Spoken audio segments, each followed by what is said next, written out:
Hello quilters, how are you? This is Marianne Fontana at Fontana Originals.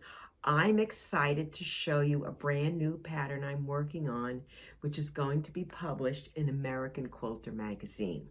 I call it Glorified Flower Garden. Now, it's really kind of neat. It's a little bit traditional. It's a curved piecing block, but it's got a lot of big open spaces to give it a bit modern look. The Glorified Flower Garden pattern will be available in the May 2023 issue of American Quilter Magazine. So be sure your subscription is up to date, and if you do not get one, contact AQS, the American Quilt Society, and subscribe to the magazine. The fabric I'm going to be using for the Glorified Flower Garden is from RJR Fabrics, and it's part of their Cotton Supreme Solids. And you may say, why did I pick that? Because the colors are stunning and the hand of the cotton is so soft. I just love it. I know it's going to make a great quilt. The clincher, however, with the fabric were these two colors. It's called Melody and Cantaloupe, and I absolutely love the colors, and I couldn't find these exact shades anyplace else in a solid color. So RJR Fabrics, kudos for the color selection. The block is, the quilt is going to consist of large squares. Each of the blocks, it's a 9-inch finished block. There will be setting triangles because it's on point, and 9-inch squares to fill up a lot of the open spaces. The rest of the entire quilt is taken up by the one block, which is called a Glorified 9-patch. Now, I will be showing both the AccuQuilt cutting techniques as well as providing the templates that you will need to make this block, which basically finishes like this. This is the Glorified Flower Garden, and this is the construction. If you can see, we're using 9-inch squares on point, and we're using quarter square triangles and half square triangles, and the rest is all just the one Glorified 9-patch block. If you are using an AccuQuilt cutter, this is the die board, and it's a Glorified 9-patch, 9-inch finished, and it's item number 55557. And if you are not, you will be using the templates. One of the interesting things about the AccuQuilt, whenever they do the cutting dies, they put notches in them.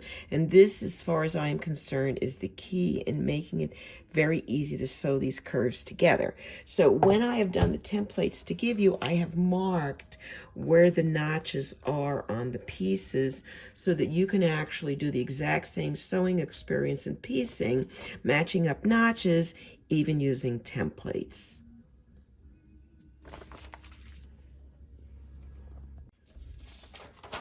I am making this design block first, and so I need one shape A, 4 shape Bs. Now shape C, I'm using 3 off-white and 1 teal.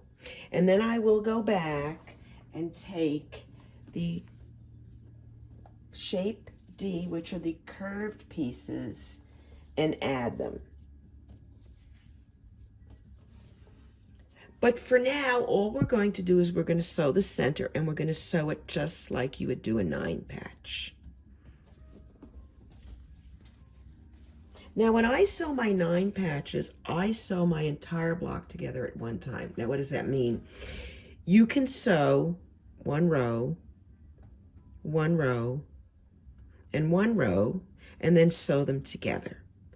I have a really bad problem of reversing things and making problems myself. So the way I sew a block together is I will sew piece 1 and 2 together, the 2 rows, row 1 and 2, and I will fold them over, and I will actually sew them in this order. Once it's sewn together, I'll unfold them. And now don't forget they're all connected because you're chain piecing the 3 pieces together. And then I'll go ahead and add this. And you say, well, why do I do that? Well, it's my way of preventing myself from sewing the things wrong.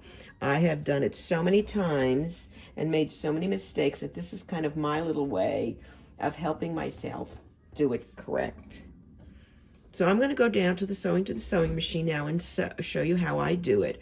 But by all means, you can sew 3 across, 3 across, 3 across, and then connect the 3. I always try to keep a picture of the block right next to me so that if I forget where I'm at, I can refer to it. I have a really bad habit of losing track of where I am and sewing things together incorrectly. So I'm going to take the first 2 pieces, which is shape C and shape B right here, and we're going to sew these together. I'm just very simply turn it over. And I'm going to match up the pieces to just the side. It's just straight sewing. Put it under my foot. And I always like to start with my foot on my fabric. I find there is a less of a chance for it to eat my fabric on the first couple of stitches. And this is just something over the years I've learned is very helpful for me. Okay, so it's very simple, just sew the 1 piece. Now what I am going to do is go to the second section, as I told you. So this is now row 2, the first and the second pieces in that, and the square is the same, so it really is not directional, but you do need to make sure you sew this with the notch out. And that will be the curved side, not the flat side. And I will just place it on top and continue to sew, and I'm chaining them together so the pieces will be stuck together when I take them off. This is now row 3, this is the last one, point facing out, and I'm sewing it to the shape C,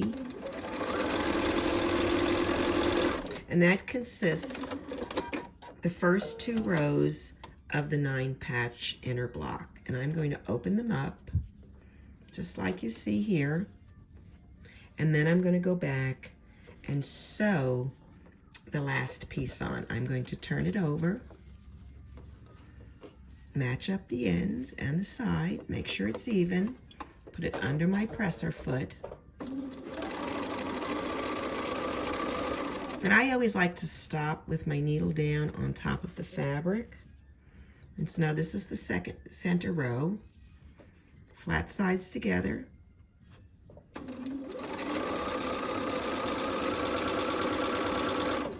And then the last one, I notice they're 2 different colors, but it's the same shape, and I'm just going to flip it over and sew it.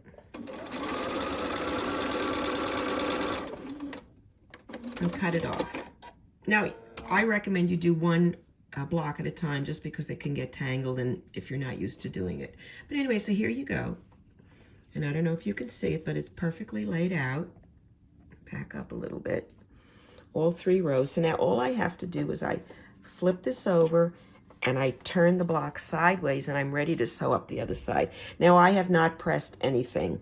What I will do is I will just finger press just like this, and I will press the center ones out. And you want them to be opposite. So these will both be pressed out. So both of these, the pieces will be pressed in. You know, the seams folded in. So I will press it down with my finger and then make sure that I slide this up so that the seams are kissing right here. And then I'll bring my piece out and match it up to the top.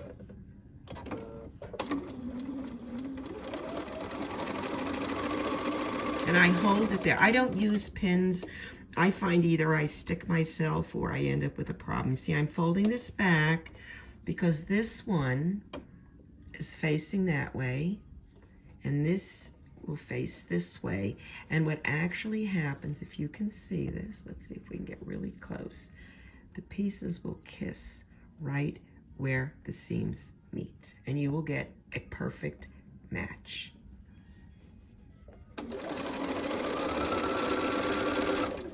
And I like to stop right on the seam, and then I rematch up my ends and sew to the end.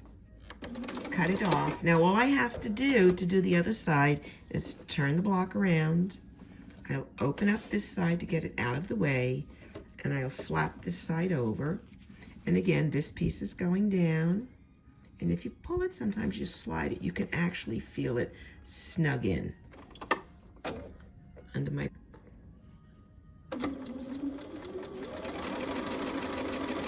And I stop right at the seam line, and then I'll go ahead and then match the other side up.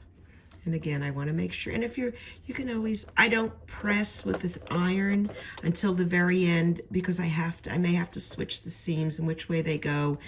And then if you press them, it just is more unpressing and repressing. So I just try to do it this way if I can.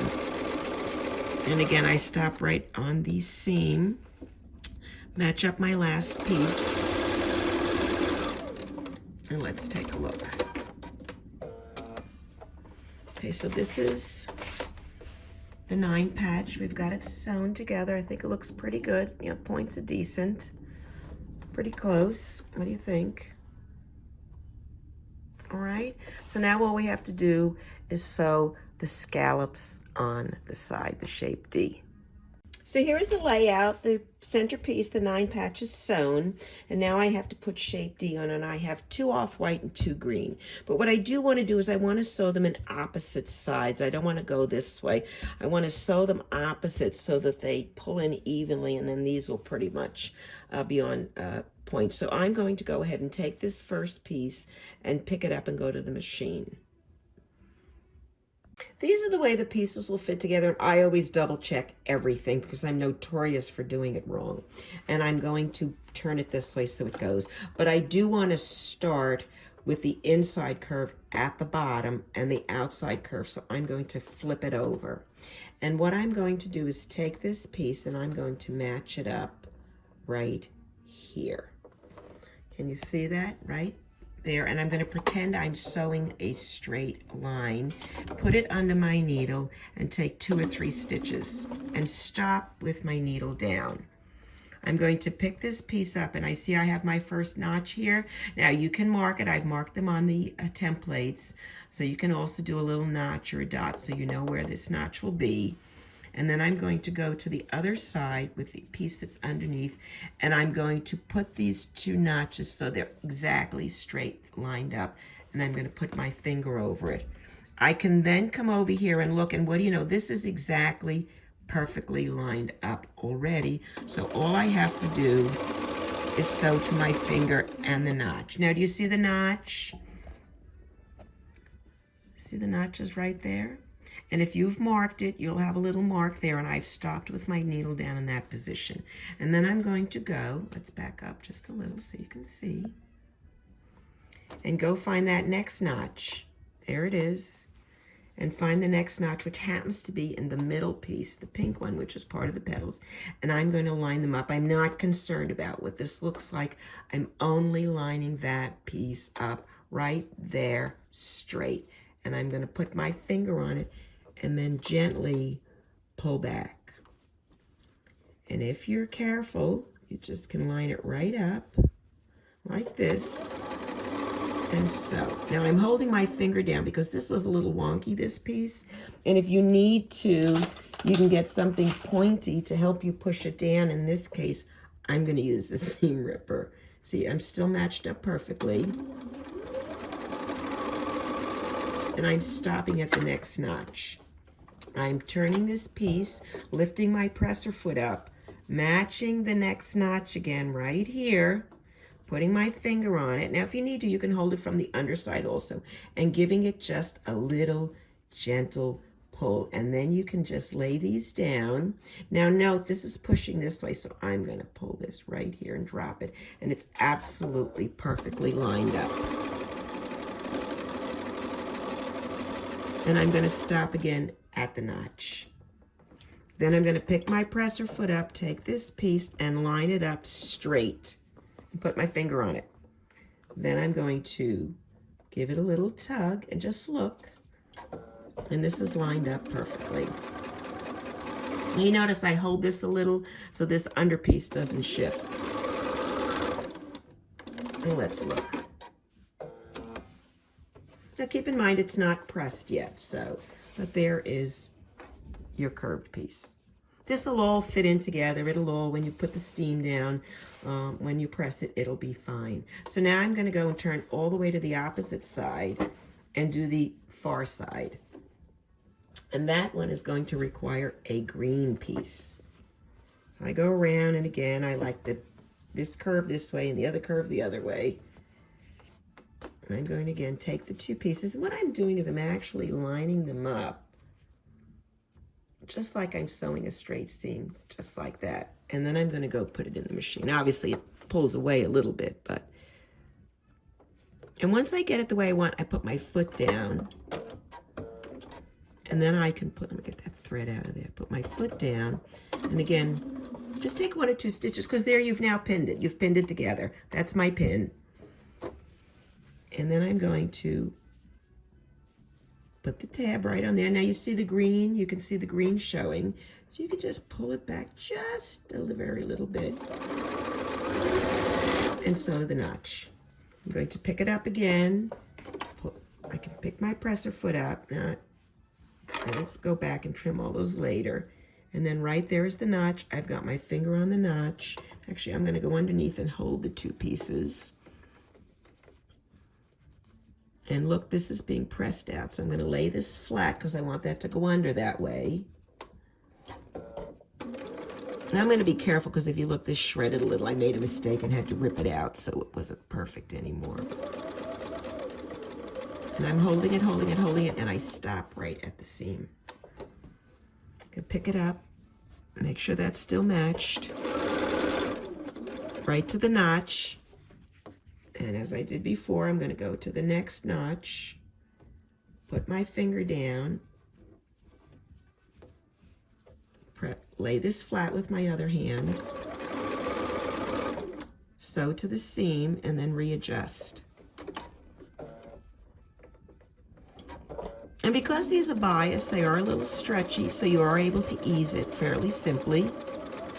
And again, I stop at the notch. That's the key. If you go that, sew a little, stop, go, the fabric will just pretty much ease itself together. Almost, it just seems like magic.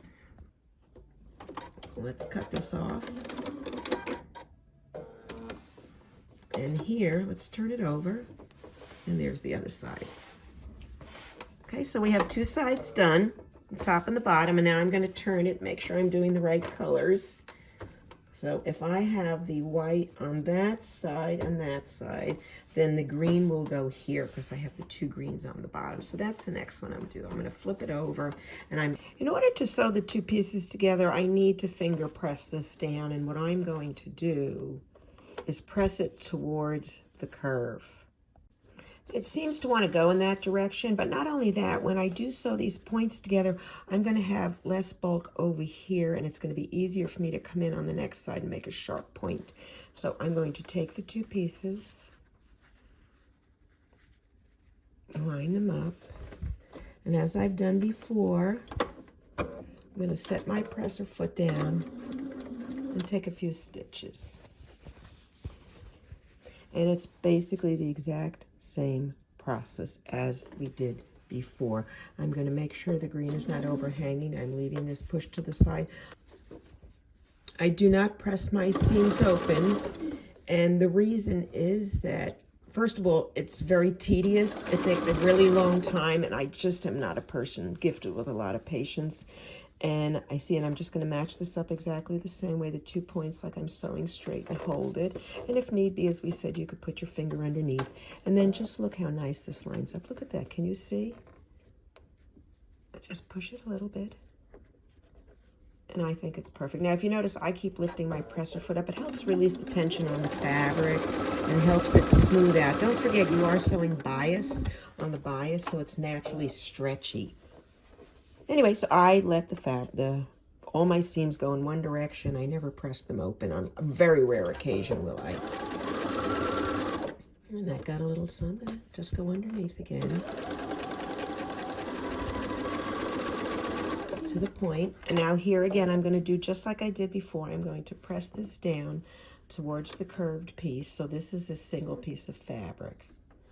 And then I'm going to make sure they're separated.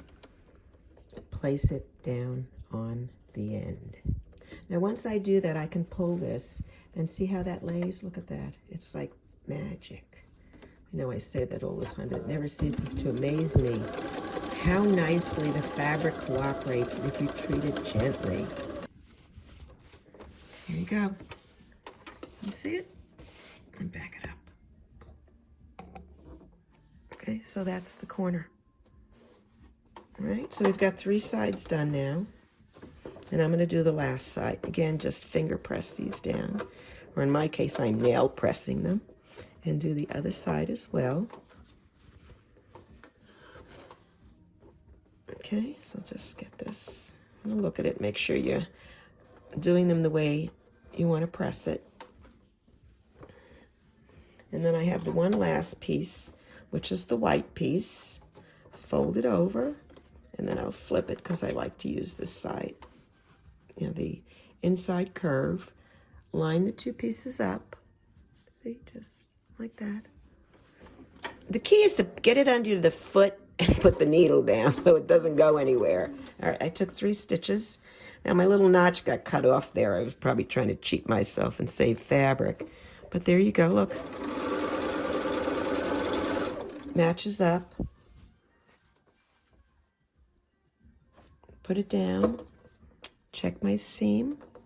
Pull the seam down. See, and I'm just, look, see how it lines up just like that. It's just, the one thing, if you do use the AccuQuilt cutting die, the way they have you lay the fabric out, the bias is in the perfect place to allow it to stretch. When you manually cut it, you know, make sure that you lay the, on straighter grain the way we have it marked on the dies so that you'll get the bias in the correct place. And well, that'll all be in the pattern. So anyway, I'm going back to that next notch right here and giving it a little tug, pulling this up. And sometimes, you know, it's not going to be 100%. That's okay. That's why we have 1/4 inch seam allowances. I don't want that to get caught there. To the point, a notch, and then we're going to go back and do this very last section. And actually, you may wonder, why do I keep these threads on here? Sometimes it helps me hold on to the fabric. So I leave my threads on till the end. I know it's kind of cumbersome, it gets in the way, but boy, when you're looking to grab a little piece of fabric, if it's there, it's helpful. And so I'm just going to sew. Oh, I don't want that to fold over. And then just sew to the end. Okay, let's see how that looks, if I caught that or not. Okay, I think it looks fine. So there is the block. Let's back it up a little bit more. So this is the finished glorified 9-patch block, and obviously we are going to set it on point so that the 2 lower green moons will look like the leaves on the flower. And I just wanted to point out anything, I don't know if you'd noticed when I was doing the video, there is a selvage edge on these, and you could see the little holes. Well, this is a test block, and usually what I do is once I cut everything out, I take the worst looking pieces and I use it for my test block, which would not end up being part of the quilt. But I'll keep this just because I always like keep a piece of every quilt I make just to remember the colors and the designs. So I've made all my blocks and cut out all my pieces, and I just wanted to share with you, this is the block we've made 20 of, and just look at the way I did the back of the 9-patch in the middle are all pressed in opposite directions, and the 4 scallops are all pressed to the outside. And that's what really helps you make the really good points in the corners. So that is the flower block, the glorified 9-patch flower block, and we've made 20 of them. And then I've also made 4, this version, which has the 4 green sides, and those are actually going to be 4 of the corners. And the only thing else you need is I've made 4 square triangles I've cut out, and these all finished. They're 9-inch blocks. I've cut out 8 large, and these are 9.5 cut, which finish at 9-inch, and then 14 1/4 square triangle blocks. Next step, assembly.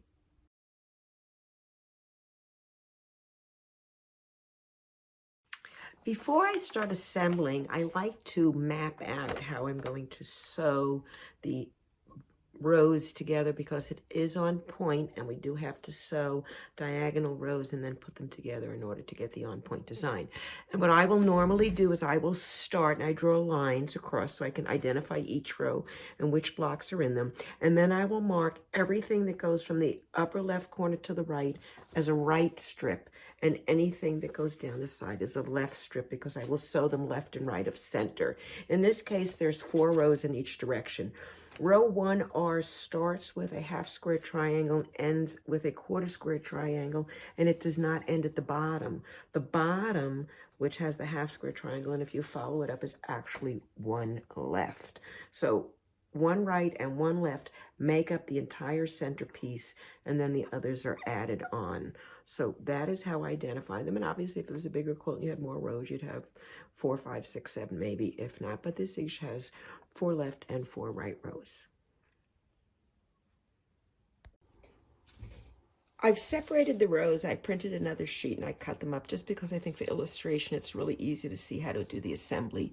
Now both the 4L and the 4R, which are the right and left lower and upper corners, are identical. So you can actually assemble 2 strips exactly the same way, which would be with a quarter square triangle, the flower block, and a quarter square triangle, and then with a half square triangle sewn onto the bottom. Okay, that's 2 you can make. Row 3 left and 3 right are also coincidentally exactly the same as each other, and you can make 2 that start with a quarter square triangle, the flower block, a white 9.5-inch cut block, the flower block, and a quarter square triangle, and make 2. All the other rows are different and unique to each other and must be sewn separately because the flowers are directional. Row 2R and row 2L both start with quarter square triangles, but the blocks are reversed, so make sure you pay attention. There's 3 blocks and a blank one here, and it's just the opposite here, and make sure the petals face up. And row 1R and 1L are actually the cornerstones. They will have the upper left point, which will have the half square triangle, and the lower right point, which will have the half square triangle, and then the blocks in between. The pattern is clearly marked, the sequence to sew them in. So I will let you go and sew them together, and then we will talk about how we sew the strips together and which way to press the seams. One last comment on the assembly. Each of the corners that take the half square triangle must use the block with the 3 green sides. So you will always be sewing the half square triangle to the solid side of this green one, and there will be a green on either side. That's how you do the pattern. I've sewn all my strips together and I've laid them all out, and I do have them marked. Now some of them are upside down, but this is my 4R, which is my furthest right piece. And just to confirm, if you look at this, what I did is I have 4R, then 3R, then 2R, then 1R, then 1L, 2L, 3L, 4L, and they're all stacked up, and I'm going to just sew them in that sequence. I've not pressed anything other than initially when I pressed the individual blocks, but I've sewn them together and they have not been pressed on the seams because I'm going to flip the seams back and forth each time I do a different row so they will snug together. So the first thing I need to do is match up row 4R and 3R. So I'm going to move this up, and I'm going to take my 4R and my 3R. Now this is where we start making the angles. We're going to straight sew, but it looks like it's at an angle, but this is the corner, and all I have to do is fold this over, pull my pieces forward. Now, if you really want to and you feel comfortable, you can pin in either of the seams. I do not. I'm going to go ahead and pick up this piece, match the corner to it, and then match from here to here and sew, and then I'll match the next corner and sew, and I will do it without pins. But if you're more comfortable, by all means use pins. I find I usually just end up sticking myself or bleeding on the fabric. So I have my 2 rows, my 3R and my 4R, which is face down, and as I said, I'm going to start in the corner, and I'm going to simply match this piece up, put it under. Now, if you noticed, I am now using a walking foot. I find there's less chance of my fabric getting eaten when I use it, and it's much more, it goes over the bumps and the seams much easier for me. Now, I'm going to go ahead and come down to this first seam section. And because this is a solid piece of fabric and this is a block, I'm going to press to the solid piece, which means at the bottom, I'm going to have to go in the opposite direction. I'm always going to put my seams in the opposite direction, and I'm going to slide them together so they kiss just like that. I know I got a lot of threads, but we're still hanging on to them for now. I will clip them all at the end, and I'm going to gently pull my fabric back. You can't see it, but I am holding on to this piece here, and I'm going to make sure I'm lining up with my sewing machine with my 1/4 inch seam allowance. And sew. And once I get to that, I'm going to move my hand, readjust, make sure my pieces are still kissing beautifully together. And then I'm going to make sure I see both the top and the bottom. See right there? And so, and as I get closer, I press this to the board and hold it because I can feel it's kissing. So I'm good. You can just go like this. They'll really stay snug together. And if you want a greater assurance, you can take this and just line the seam up further down to help straighten it out. I'm going to sew just to the seam and take my hands away, needle down. I'm going to go get the next piece. And again, I'm going to take this one and push it down towards the solid, and this one going up. And I will snug those together and then pull back on my fabric to straighten them out, line up the seams here, and then continue sewing. Now I'm holding this and pushing it along as I go so I don't stress the fabric or stretch it unnecessarily. Now I can still feel those together, and I can check if I want. Those seams are beautiful. So let's move this over, make sure it's here, and go to the seam. Leave my needle down, and then come back. Now this is the end. Let's just look.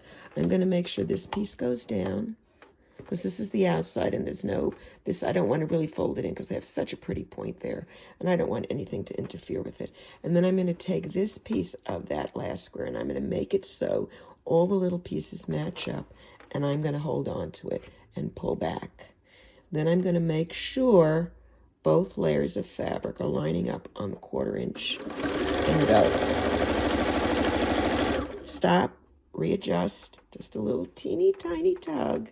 You know, you're not being mean to the fabric, just gentle.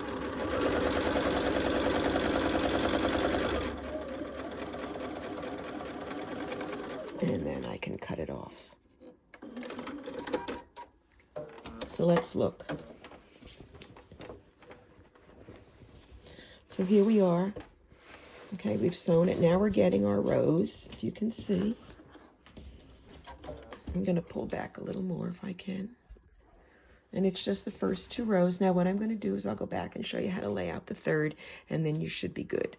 So these are the first 2 rows I have, and I leave the tags on 4R and 3R, as you can see. And so I'm just going to pull it down now here away, and I'm ready to attach the next row. So now I have 2R,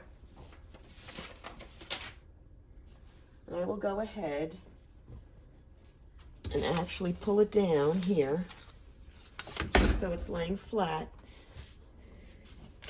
And then I can turn the piece I've already sewn. And again, we're still making it bigger.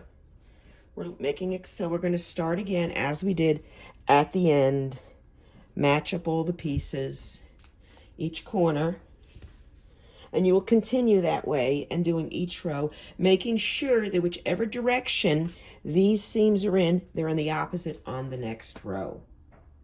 So go ahead and sew them all together, and we'll take a look at the finished layout before we go to quilting. Well, I finished the quilt top, and I'm actually just getting ready to put it up on the quilt rack. So here you go.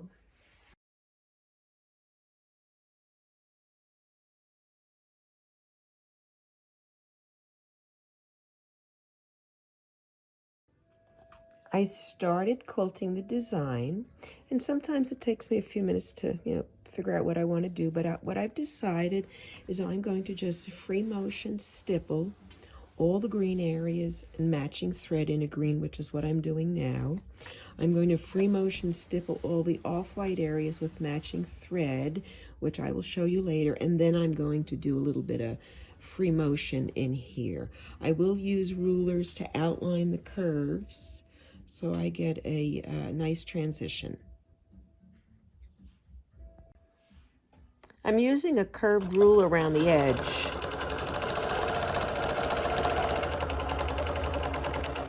to outline the curve of the green.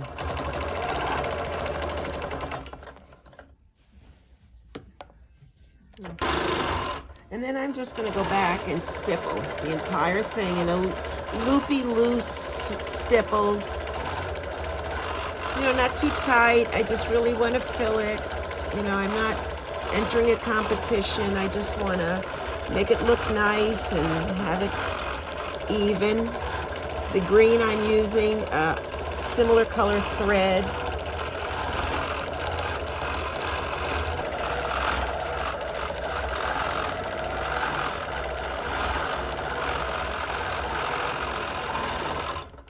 And I'll continue around and do all of the green ones all the way down the end. And then I'm going to ratchet it down a little, do a few more, and then I'm going to start the white. And I'm going to leave the flowers, the bright fuchsia and orange flowers and stems to the end, and that's going to be fun too.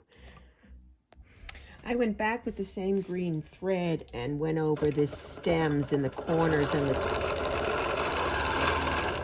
border. And just a simple back and forth.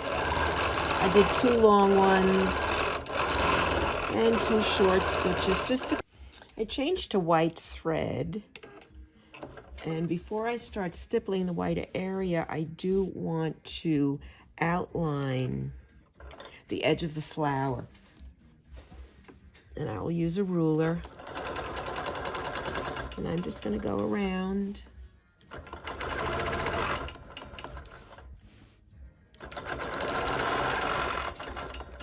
And then I'll come back later and embellish that flower using the nice bright orange. Okay, so that's all I really need to do because I've already done the curves with the green. I don't need to do that again. And I'll just go ahead now and stipple all of the white areas.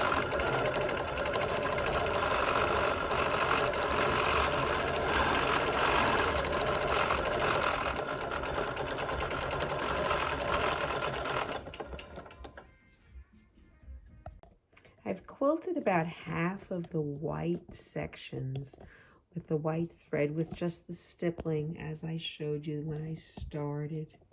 I did outline the flowers with a ruler or the curved ruler, the straight or the curved.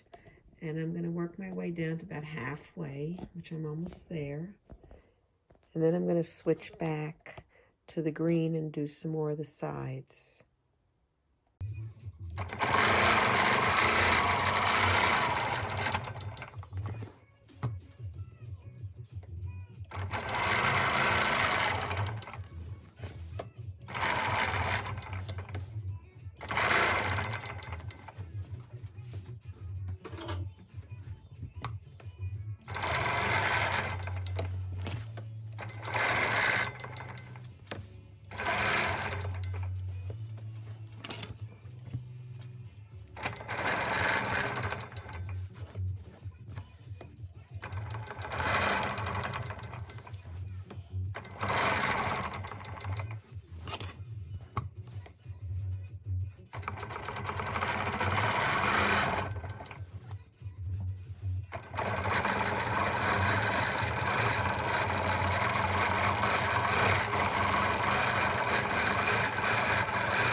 So almost finished quilting the quilt.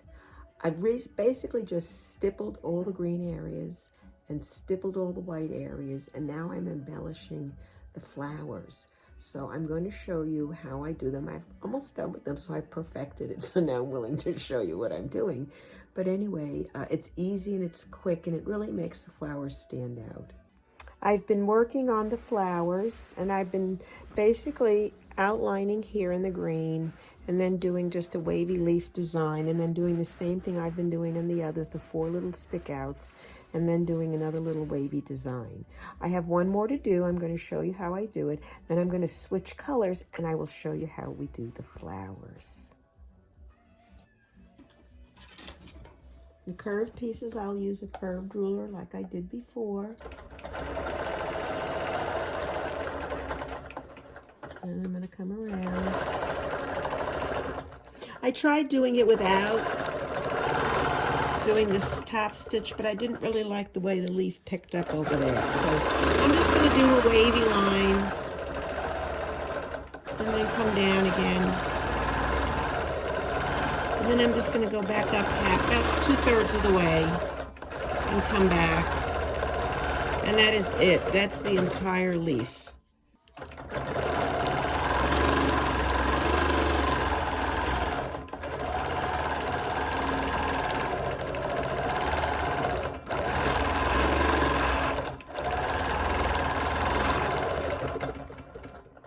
And that's it. The leaves are done.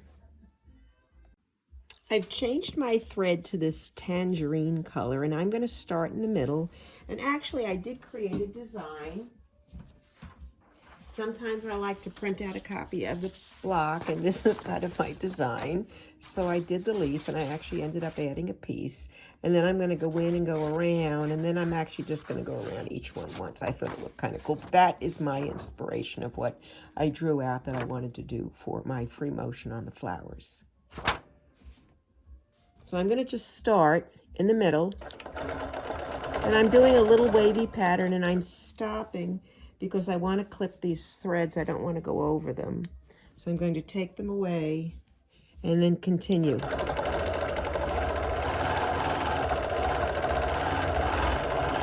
And once I get to the end, I'm going to go 1 row over the side of the pink and the orange together.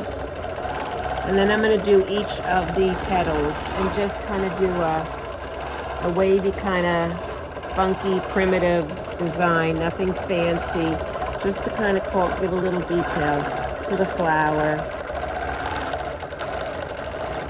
And that's it, as easy as that. All you have to do is repeat that on all the rest of the flowers and the stems, and you're done quilting.